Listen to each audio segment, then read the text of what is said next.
Next, because I know that you have to leave soon, we have Ms. Sandoval, who will come to us about elder economic insecurity. Yes. Is this on? Yes. Okay. Mm-hmm. Good afternoon, Madam and Mr. Chairs and other distinguished members of the Committee on Aging and Long-Term Care and Human Services, staff, and members of the audience. My name is Gabriela Sandoval. I'm Director of Research and Chief Economic Security Officer with the Insight Center for Community Economic Development. The Insight Center is located in Oakland. We're a national... Oh, this isn't working. Sorry. You can do it for me? All right. Thank you, Kevin. So we're a national research, consulting, and legal organization dedicated to building economic health and opportunity in vulnerable communities in California and throughout the country. And as you can see from the slide, we focus on all aspects of the life cycle as well as intergenerationally. And this is a very critical moment in the life cycle because, as Kevin said and several of you have noted, we'd all like to retire with dignity and resources. I really appreciate the opportunity to speak with you today about the economic realities of seniors in California. As you know, we're experiencing demographic changes that are occurring at the kind of confluence of what many call the graying and browning of California. The number of people aged 65 and older in the U.S. is expected to double in the next 30 years. I won't go through all the numbers again, but I will say that if 1 in 5 older adults today is it 1 in 5? 1 in 5 older adults today is living in poverty. We also know that our elders of color are about 3 times as likely to be living in poverty than their white counterparts. So to understand the economic security challenges facing this growing population, the Insight Center partners with the UCLA Center for Health Policy Research to provide regular updates to the Elder Economic Security Index for different household formations. And so you can see here the breakdown, and Kevin showed you a slide that I will show you again actually in a second, but this actually has the breakdown. The Elder Index is a basic needs budget of what, it's actually modest. It includes rent, food, healthcare, transportation, and some miscellaneous costs.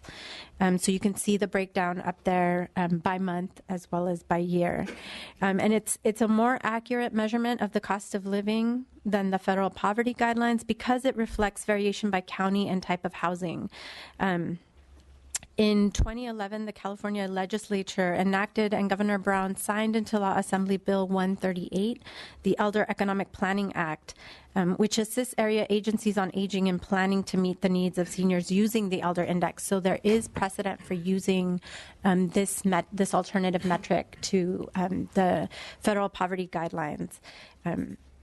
These are my parents. I want to introduce you to my parents. These are Alfredo and Carmen Sandoval. They are Mexican immigrants who moved with their 3 adolescent daughters from Chihuahua in the northern part of Mexico to a small Southern California city in Ventura County, Santa Paula. I don't know if any of you know where that is, but they moved there in the early 1970s. So I was born a couple of years after they arrived. They arrived there. And so I'm really happy that we have the case profiles today, but I also wanted you to go ahead and see kind of some of the context within which I'm working here. If you can go to the next slide. So they live in Ventura County currently, and this is the actual the Elder Index costs for Ventura County. As you can see, for a couple with a mortgage, so a couple like my parents with a mortgage, that's $41,288 a year. The contrast here is that the median Social Security payment in 2011 was $20,488, and the maximum supplemental security payment was for 2011 was just under $17,000.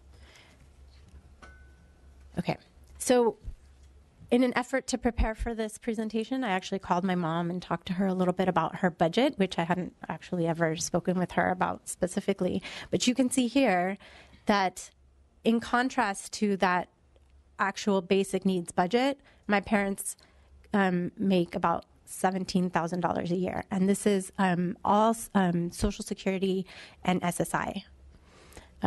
It's slightly more than the federal poverty guidelines. So again, I think my parents are actually really fortunate. But I will say that about 2.5 weeks ago, there was a hit and run in my parents' front yard, and it sheared a gas main. And this actually, my mom hadn't even told me about this until I called her to talk to her about this. And she said to me, there was this accident on our front lawn, and because of the accident, Southern California Gas Company came in and told us that we have to move our water heater. So she had to go to the city and get a permit for $110 to get permission to move the water heater. And then they told her that the water heater was too old and needed to be replaced. So that water heater was 36 years old. I was a toddler when they purchased it. So she and my father had to pay another $500 for a new water heater. And then they had to pay for materials to install the heater and for repairs on their property because of this hit and run accident. And their homeowner's insurance is refusing to pay for any of this right now. And this doesn't include the cost of labor. So I said to her, in a little bit of alarm, Mom, can I pay for it? And she very proudly said, no, we can do it ourselves. And they would rather actually exhaust what very basic savings they have than allow one of their 4 daughters to help them with these expenses. But it really highlights this question of, kind of income security versus asset security, because we all experience unexpected situations in our lives. And not everyone, just because we have income security doesn't mean that we have the means to make it through a minor crisis like this one, which through no fault of their own is costing them at least $1,100. So I wanted to just highlight that, and also just say that three times, so elders of color are 3 times more likely to be living in poverty. In Ventura County, 8 out of 10 Latino seniors live below the elder index. So just to give you kind of a sense of that. Can I stop you one yes. moment, Mr. Please, of Mays? course. Yeah, I just have a question. I'm not sure I understand the couple with a mortgage being $41,288. You're saying that's the cost of living with paying a mortgage? Yes. So basically, the elder index, and you can go to, if you go back, I think the website, and it's also on Kevin's presentation, I think it was on your slide, actually, the website is there. But on the Insight Center's website, you can actually look at what it costs for seniors in your county,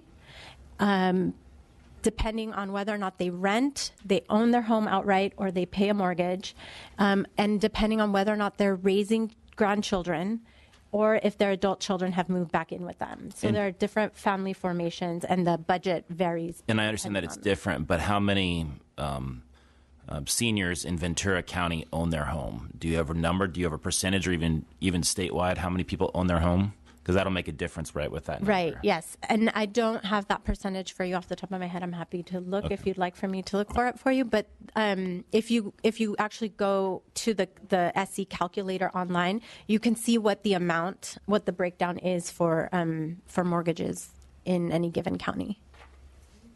Any other questions before I finish up? So just in closing, and you can go, yes, perfect. So the Insight Center and our over 200 allies in the Californians for SSI Coalition asked the Assembly to prioritize funding for SSI SSP in the 2015-2016 budget. Cuts to SSI SSP grants have pushed more than 1 million Californians below the poverty level, while pushing some even further into poverty. We ask that you raise grant levels to bring all SSI SSP recipients above the federal poverty level, and I was very happy that Assemblymember Thurman said, that this is actually a very low bar, and, the idealist in me says we should bring it up to the standard of the SE.